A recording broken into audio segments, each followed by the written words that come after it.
దేవుడు నష్టపోతుంది అనుకుంటారా? దేవుడు వ్యవసాయంగా మాఫీగా నేర్చుకున్నాం. ఎంత నష్టపోతున్నారో ఈరోజు మనం నేర్చుకున్నాం. సహజంగా రైతులు వ్యవసాయం చేస్తారు. అటువంటిప్పుడు రైతు వ్యవసాయం చేస్తే నష్టపోతాడు, దేవుడు వ్యవసాయం చేస్తే నష్టపోవడం ఏంటి అని ఎవరైనా కొంచెం ఆశ్చర్యకరంగా అనిపించవచ్చు. కానీ వారికి పూర్తయినప్పటికీ మనకి ఆలోచన తీరవుతుంది.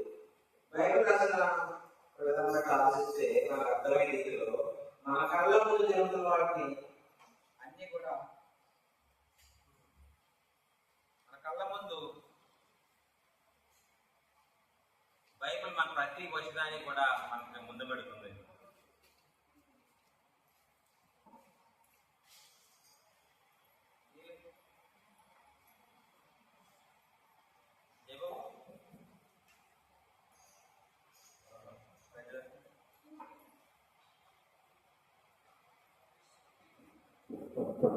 అలాగే మనకు వ్యవసాయం అనగానే మనకి ఏం తెలుసు? వ్యవసాయం మన ఆల్రెడీ మన కళ్ళ ముందు చూస్తున్నాడు. వ్యవసాయంలో లాభం వస్తే రైతు ఎంత ఆనందంగా ఉంటాడంటే చాలా ఆనందం. నష్టం వస్తే ఎంత ఆనందపడిపోతాం. నిజంగా ఈ మధ్యకాలంలో వచ్చిన మొంత తుఫాను, మొదల తుఫాను, ఆ తుఫానికి ఎంతగానో రైతు ఎంతగానో నష్టపోయారు. నష్టపోయిన రైతులు కొన్ని చోట్ల అయితే ఆత్మహత్య చేసుకున్నారు. కొంతమంది అయితే చాలా వేదనతో ఉంటున్నారు. ఎందుకంటే చాలా ఈ రోజుల్లో ఈ మధ్యకాలంలో వేసిన వరి వ్యవసాయంలో అయితే సాంబార్ వేసిన రైతులు వేల ఎకరాలు పంటలు మునిగిపోయి లాలిపోయి కరెక్ట్ కోత పోతాలు ఉండదు. అలాంటి టైంలో తన వ్యవసాయం లాభాన్ని ఆశిస్తాడా రైతు, లేక నష్టం ఆలోచిస్తాడండి? ఒక రైతు ఆలోచిస్తాడు లాభం రావాలని ఎప్పుడు అనుకుంటాడు, కానీ నష్టం రావాలి రైతు వ్యవసాయం చేయరు, పెట్టుబడి పెట్టరు. అయితే పరలోకంలో దేవుడు ఆయన కూడా వ్యవసాయాన్ని ప్రారంభించాలి. అది వ్యవసాయం ఏంటి? వ్యవసాయం మనకు కలిగే నష్టం ఏంటి? ఆ దేవుడికి లాభం వచ్చిన తర్వాత మనకి ఆ మార్గం ఏమిటి అనేది మనం ఏ రోజు నేర్చుకోబోయే అంశం. దినోత్సవమా దేవుడు కూడా వ్యవసాయం చేస్తాడంటే వ్యవసాయం చేసే వ్యక్తి ఏమంటాడు అండి? వ్యవసాయం చేసే వ్యక్తి ఏమంటాడు? వ్యవసాయకుడు, వ్యవసాయదారుడు అంటారు. అంతే కదండి. అలాగే అసలు దేవుడు వ్యవసాయంగా మాటకు మనం బైబిల్ చూసినట్లయితే యోహాను సువార్త 15వ అధ్యాయంలో చూద్దాం ఒకసారి. నేను నిజమైన ద్రాక్షావళిని, నా తండ్రి మంచి వ్యవసాయకుడు. అంటే ఆ మాట మీకు వ్యవసాయాన్ని మాట్లాడా పరిశుద్ధ గ్రంథం కాదని అర్థం అవడం కోసం వచ్చాను మీకు చూపించాను. ఈ రోజుల్లో రైతు నష్టాలు ఆలోచిందంటే అనేక విత్తనాలు, అలాగే పంట తగిలి విత్తనాలు ఏమవుతుందంటే పంట బాగానే ఆకులు బాగా వస్తాయి, కానీ ఆ చెట్టు బాగా ఫలించినట్టే కాయ బాగా కాయలు. అలా ఫలించినట్లయితే దేవుడు ఏం చేస్తాడంటే చాలా సందర్భాల్లో మనం ఫలించినట్టు ఏమని చేస్తుంది? నైట్ పాడేస్తాం అనే కదా. చూస్తాం ఏం చేస్తాం తర్వాత నైట్ పాడతాం. ఈ బాగాలంటే చేతికి వచ్చిన పంట ఏమవుతుందంటే తుఫాను వల్ల మునిగిపోతుంది. మరి రైతు ఎప్పుడు లాభాల్లో ఉంటుందో ఎక్కువ నష్టాలు తెలియదు. ఒకప్పుడు వ్యవసాయం చేస్తే పంటగానే కదా రైతులు, ఇప్పుడు వ్యవసాయం చేస్తే గంటగా అంటారు రైతులు. ఎవరైనా వ్యవసాయం చేస్తే మొహంటే ఏ రైతు మొహాలను కలలేదు. వ్యవసాయం అంటే దండగా అని ఒకప్పుడు వ్యవసాయం చేస్తే పండగ. అటువంటి రోజు ఇప్పుడు లేవండి. ఎందుకంటే పాప భూమి బాగా పెరిగిపోయింది. ఎందుకంటే ఒక రైతు ఎంతో కష్టపడి పెంచుకుంటే నేనున్న 1500 కంటే 1400 కంటే ప్రభుత్వం ఉంటుంది. కానీ ఇటు పైన సినిమాలు పెట్టి పెంచుతున్నారు, కానీ వ్యర్థమైన వాటికి పెట్టి పెంచాలి వల్ల ఉపయోగం సినిమాకి పెట్టి పెంచిన ప్రభుత్వం రైతు ఎప్పుడు కూడా అసలు ఆ దేశం ఎదురు ఎవరున్నారంటే రైతే. మనం పండించకపోతే పంట ఉంటుంది మనకు అసలు తింటారు. కానీ సినిమాకి పెట్టి పెంచారు. అక్కడ వల్ల మనం చేసుకున్నదండి నేలలు ఎలా చేయాలి, గోడలు ఎలా చేయాలి, ఎలా ప్రేమించాలి, ఎలా పలగొట్టాలి, వ్యర్థమైనవి నేర్చుకున్నారు కదా తప్ప ప్రాణాల తగ్గించి రైతులు సేతులు పట్టుకుంటారు. అక్కడ బాగా ఎంతగానో కష్టపడతారు. అలా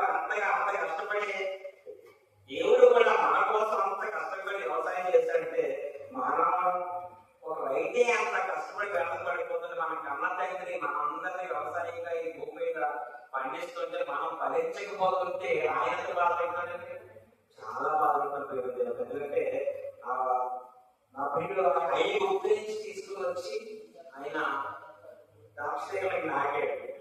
నాగిన తర్వాత కీర్తన గ్రంథం చూద్దాం ఒకసారి, మీకు అర్థమవుతుంది. కీర్తన గ్రంథము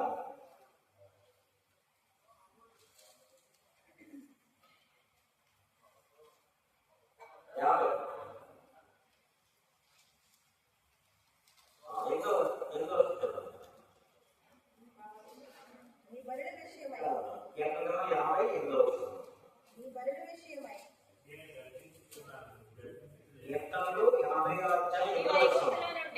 నీవు ఐగుప్తు నుండి ఒక ద్రాక్షావళిని తెచ్చితివి. అన్ని జనులను వెళ్ళగొట్టి దాన్ని నాటితివి. ఎందుకంటే మన వచ్చినప్పుడు అక్కడ ఏమి ఉండకూడదని, ఇప్పుడు చేను మంచిగా విత్తనాలు అక్కడ ఏం చేస్తారు, అందరూ కలుపు మొక్కలు అన్ని కూడా తీసేసినట్టుగా అక్కడ ఉన్న వాళ్ళు ముందుగానే దేవుడు అక్కడ తీసివేసాడు. అసలు 9వ వచనం చూద్దామా. దానికి తగిన స్థలమును సిద్ధపరిచితివి. దాని వేరు లోతుగా పారి అది దేశమంతటా వ్యాపించెను. ఇప్పుడు మొక్క నాటంటే పైపైన నాటుతామండి, లోతుగా తీసి నాటుతాం. లోతుగా తీసి నాటితే మొత్తం ఆ వేరు బాగా పట్టి బాగా ఫలిస్తుంది. మరి యెషయా గ్రంథం చూద్దాం ఒకసారి.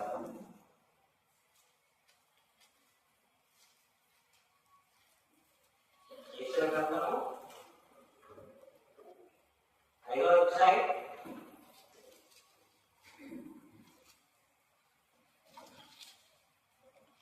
2వ వచనం. ఆయన దానిని బాగుగా త్రవ్వి, ఈ ద్రాక్ష తీగ నాటడానికి ఆయన బాగుగా త్రవ్వి రాళ్ళను ఏరి అందులో శ్రేష్టమైన ద్రాక్ష తీగలను నాటించెను.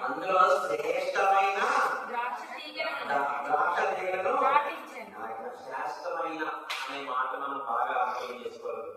మన దేవుని దృష్టి ఎలా ఉండాలంటే శ్రేష్టమైన వారిలాగా ఉండాలి తప్ప ఎలా ఉండాలంటే ఆరు ద్రాక్షలాగా, అంటే ఫలించిన తర్వాత ఏమంటే సరిగ్గా పంట సరిగ్గా ఫలించినప్పుడు ఎవరికి వస్తాయండి ఆరు ద్రాక్ష. ఆరు ఏంటంటే చేదు.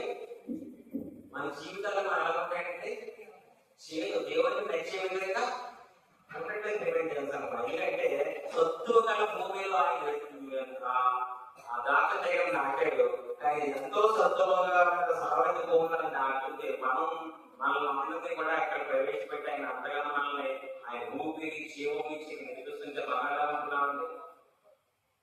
ఒకసారి ఆ ద్రాక్ష తీగంటే మనమే ద్రాక్షగా ఆ వేరు ద్రాక్ష పడిన తీగ ఆ తీగలో ఉండిపోతే వాక్యం అర్థం కాలేదు. ఆ ద్రాక్ష ఎవరంటే మనమే. మరి ఎలా ఉంటున్నామండి? నిజంగా 12 గోత్రాల ఇశ్రాయేలీయులుగా పెళ్ళికొంది 6 లక్షల మంది బలగా నిజంగా తీసుకెళ్తే కన్నా ఎవరు లేరు. చివరికి ఎవరు పెళ్లి చెప్పండి, తప్ప ఎవరు లేరా? వెళ్ళలేదండి. ఎన్ని కూడా ఇదిగా ఉన్నారండి కదా, చేతికి ఒక వైరస్ పట్టిందని మనం మొత్తం పోతారు కదా. వైరస్ అది వైరస్ అందరికి పట్టి శ్వాస అంటుంది, అందరూ గుడ్లు వైరస్ పడితే ఏమవుతుంది, మొత్తం పోతుంది కదా. ఎలా పోతుందో మనం కూడా అలాగే లాస్ట్ ఇంటర్వ్యూలే. మరి ఇప్పుడు ఉన్న నేటి సమాజంలో ఇప్పుడున్న ప్రపంచంలో ఎంతమంది హైదరాబాద్ వెళ్తారా లేదనేది కూడా తెలియదు. అలా ఉందండి క్రైస్తవ సమాజం. నిజంగా కొన్ని రాజుల వారికి పెట్టాడు, కానీ మనం వస్తున్నామని అందరికీ అందంగా ఆ ద్రాక్షలను నాటాడు, కానీ ఎవరు కూడా పట్టించుకోలేదు. నిజంగా ఒక రైతు 2 ఎకరాలు వేసిన, 1 ఎకరం వేసిన, 2 ఎకరాలు వేసిన అది నెక్స్ట్ మంత్ ఎంత బాధపడుతున్నాడంటే, 1 ఎకరం వేసిన 100 ఎకరం వేసిన 50 ఎకరం నష్టం వస్తే ఎంతగానో బాధపడదు. దేవుడికి ఏం కావాలి? నీటిగా బ్రతకమైన మనకి దేవుడు నీటి కావాలి. ఆయన నీటి కావాలనుకుంటాడు, కానీ ఇక్కడ అవినీతి పాల్గొంటుంది. ఇప్పుడున్న సమాజంలో ఆయన నీటిగా అనుకుంటే అవినీతే ఎక్కువైపోతుంది. మరి మోసే నాయన 40 సంవత్సరాలు మనకి పగలెట్టుకోండి అంటారు తప్ప నైట్ ఏమి తగలకుండా అందంగా చేస్తే దాహమనగానే నీళ్ళు ఇచ్చాడు, ఆకలి ఇచ్చాడు. అయినా సరే పరిస్థితి ఎందుకు వచ్చి ఏమైనా లాస్ట్ అసలు ఎవరు కూడా ఎవరైతే దేవుడు కాపుదల ఉన్నంత అవ్వడం సరే ఒక్కసారి చూస్తాడు దేవుడు కాపుదల మాట్లాడదా తీసుకుంటారనుకోండి మన ఎందుకు పనికిరానికి అసలు ఒక్క క్షణం కూడా ఆయన కాన్సెప్ట్ మనకు లేకపోతే ఒక్క క్షణం కూడా బ్రతకలేకపోయింది. ఆ విషయం అందరూ గ్రహించాలి. నాకు నేనే తినేస్తున్నా, నాకు నేనే సంపాదించుకుంటున్నా, నాకు నేనే సంపాదించుకుంటున్నా, ఆ బలం వల్ల బ్రతుకుతున్నానని ఎప్పుడు కూడా అనుకుంటాడు. ఎప్పుడు మనం బ్రతుకుతున్నామన్నా, ఊపిరి పీల్చుకుంటున్నామన్నా, తింటున్నామన్నా అంటే దేవుని ఆపుదల కాబట్టి ప్రశ్న కలిగి ఉంటానండి. ఈ రోజు పల్లెకి అమ్మాయి ఆయన వల్ల తెచ్చుకున్నాను ఎవరు చేసుకుంటాడు మానవుడు. నువ్వు అందంగా చేయలేదు అందుకు బ్రతుకుతాయి ఇక్కడ ఏ మొహం కాకుండా ఏ వస్తువులు పడకుండా వచ్చామంటే ఎవరు కాపుదల? దేవుని కాపుదల విషయాన్ని ఎవరు కూడా గుర్తుపెట్టుకుని ప్రతి క్షణం కూడా మనం ఇంటి కానీ బయట వేయప్పుడు కానీ అడుగు తీసి అడుగు బయటపడుతున్నందుకు ముందు ఆనందం చెప్పాలంటే దేవునికి కృతజ్ఞతలు చెప్పాలి. నమ్మకానికి కాదు చెప్పవచ్చు. అమ్మాయిలు వస్తాను నాన్నయ్యలు వస్తాను అంటారా? నమ్మకానికి వెళ్ళని తాగాలా? దేవునికి చెప్పైతే నువ్వు తిరిగి రాగలవు. మరి నిజంగా ఒకసారి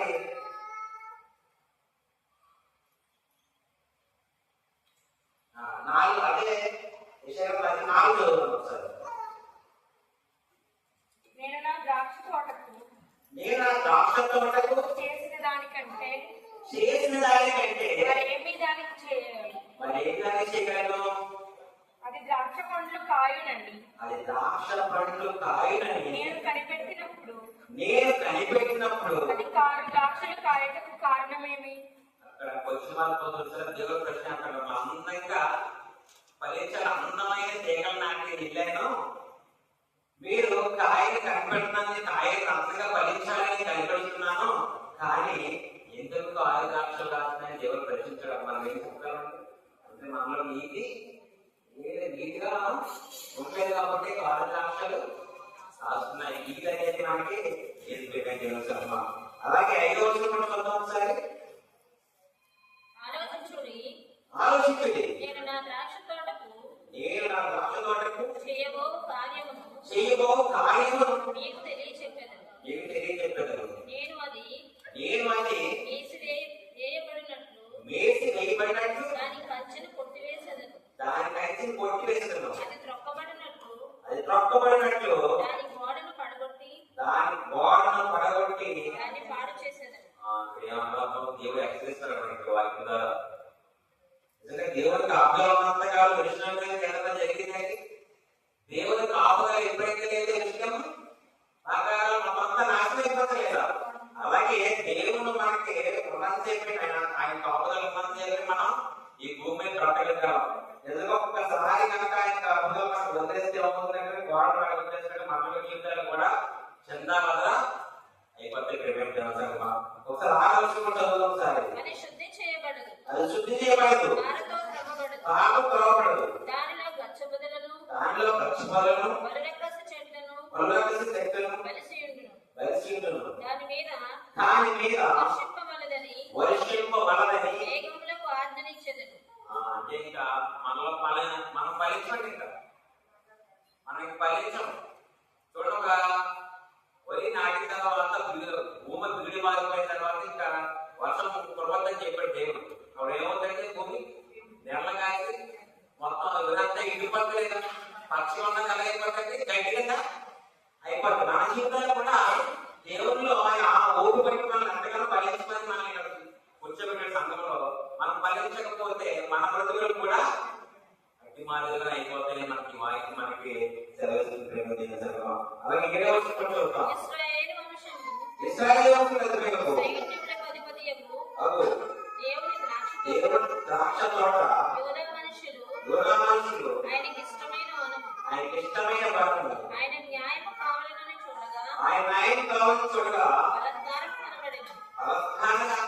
ఎక్కడంటే నీతి కావాలని చూడగా ఇప్పుడు ఎలా ఉందండి? ఎక్కడైనా సరే నీతి కావాలనుకుంటే ఏది కనపడుతుంది? ఇప్పుడు రోధమే కనపడుతుంది, అవినీతి కనపడుతుంది, అసూయ కనపడుతుంది, గర్భమే కనపడుతుంది. ఎక్కడ ప్రేమ అనేది ఉంటుందండి? ప్రేమ అనేది బాగా చూపిస్తుందని బాగా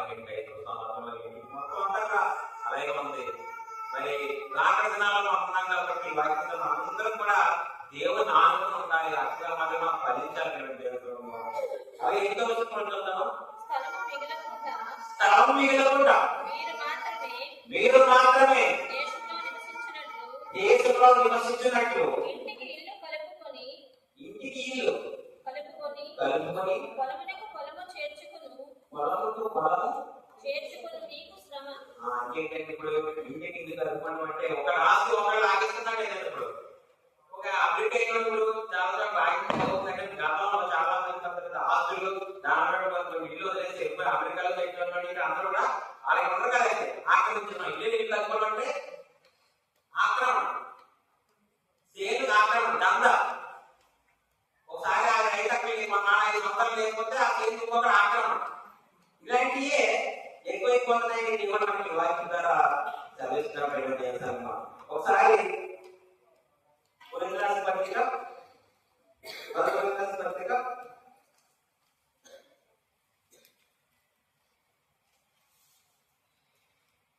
3వ అధ్యాయం 8వ వచనం. నాటువాడును నీళ్లు పోయేవాడును ఒక్కడే. ప్రతివాడు తాను చేసిన కష్టము కొలది జీతం పుచ్చుకోను. అంతే కదండి, తాను చేసిన కష్టం కొలది జీతం పుచ్చుకోను. చదువుతున్నా మేము దేవుని జత పరివారమే ఉన్నాము. మీరు దేవుని వ్యవసాయము దేవుని గృహమునే ఉన్నారు. మన వారేమంటే దేవుని వ్యవసాయము దేవుని గృహమై ఉన్నామండి. మరి అందరూ దేవుని సంఘం కదండి. దేవుని సంఘం అంటే దేవుని గృహమై అందరం కూడా ఎందుకంటే ప్రతి ఒక్కరు కూడా ద్రాక్ష తీగలకు ఫలించాలంటే మరి ఎందుకు ఫలిస్తారంటే ఆ ఫలించలేదంటే మనిషి ఏమైందంటే దీర్ఘశాంతము లేదండి, ప్రేమ లేదండి, సంతోషం లేదండి, సమాధానం లేదు, విశ్వాసం లేదు, మంచితనం లేదు, దయాలత్వం లేదు, ఆశాగ్రహం ఇవన్నీ లేనప్పుడు ఎలా ఫలిస్తారండి? ఇవన్నీ కూడా మన మనసులో ఉన్నప్పుడే మనం ఫలిస్తాం. ఏదైనా వ్యవసాయ సంఘంలో మనం ఫలిస్తాం. దేవ సంఘం లేకపోతే మనం ఫలించండి. ఎప్పుడు కూడా చాలా మంది మన సంఘాలు చర్చకి వెళ్తుంటారు. వీటిని కానించి వాడు చచ్చిపోతే ఒకలాగా ఉంటాడంటే ఫలించలేదు. ఫలించలేక ఏమన్నాడు ఆయన దేవుడు నలిగిపోయినాడు. మరి చాలా మంది అది ఇంకొకటి తెలుసుకోవాలి. ఒకే బోధ అందరూ కూడా అనేక సంఘాల్లో ఎక్కడ దైవజనులు చెప్పినా సరే ఒకే బోధ వింటారు, అందరూ వింటారు. ఒకే బోధ అందరికీ ఒకరు ఒక బోధ ఒకే బోధ వింటారు. కానీ వాక్యం ఒకరికే ఒకరిలోనే ఉదయాన్ని అర్థం ఉంటుంది. అంటే వాక్యం ఎంతలో మంచి ఎలా పడాలి అంటే మంచి ఉదయంలో పడినప్పుడే అది ఫలిస్తుంది. రాకపోతే పడితే అవుతాయండి పండుగ ఫలించవు కదా. మనం కూడా అంతేనండి. దేవుడు వాక్యాన్ని ప్రకటిస్తున్నప్పుడు ఎవరు చెప్తున్నా సరే మనం ఉదయం తెచ్చు మంచిగా ఆ ఉదయం వాక్యం వేసుకున్నప్పుడే మన అటుమాదిగా జీవించగలుగుతాం, మనం ఫలించగలుగుతాం. తెలుసు.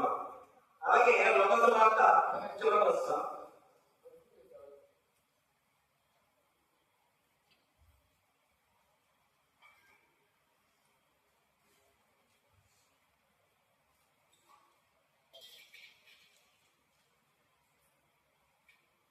లోకసువార్త 8వ అధ్యాయం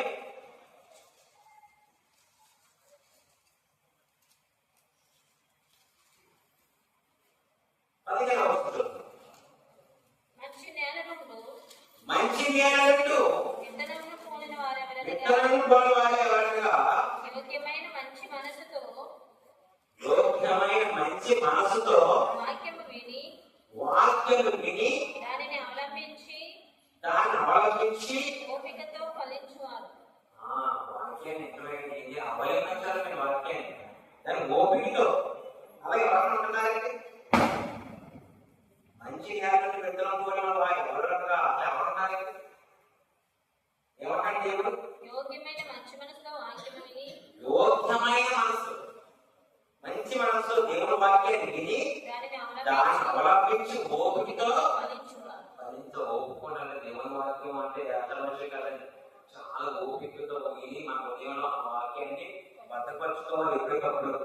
అదే కానీ పరిశ్రమ మనలో కల్పశ్రమం, ద్వేషం, నటన, వేషధారణ ఇవన్నీ పెట్టుకుని వాక్యాన్ని వింటున్నాం అనుకోండి, మనం ఫలిస్తామండి. ఫలించండి. లాస్ట్ మనం నెరవేరాలంటే మనమైనా మొక్క అయినా దేకైనా ఒకటే దేని తెలుసా. మరి నిజంగా తండ్రి ఏమన్నా నెరవేరాలంటే 3 సంవత్సరాలు పడుతున్నాడు. ఆ తర్వాత 3 సంవత్సరాల తర్వాత కూడా ఫలించడం బాబు అని దానికోసం తన కుమారుడు ఇంకొకసారి రిక్వెస్ట్, ఇంకొక సంవత్సరం చూద్దాం అని దేవుడు రిక్వెస్ట్ అడిగాడండి.